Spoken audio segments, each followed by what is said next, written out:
ईडे भवत्पादपाथो जमाध्याय भूयोऽपि भूयो भयात् पाहि भो।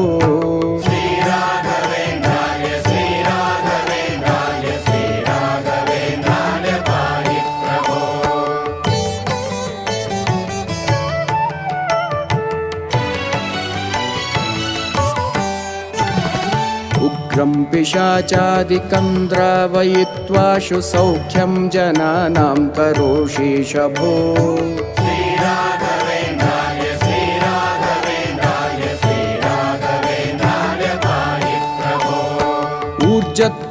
ऊर्जत्कृपापूरपाथो निदेमंशु तुष्टोऽनुगृह्णासि भक्तान् विभो।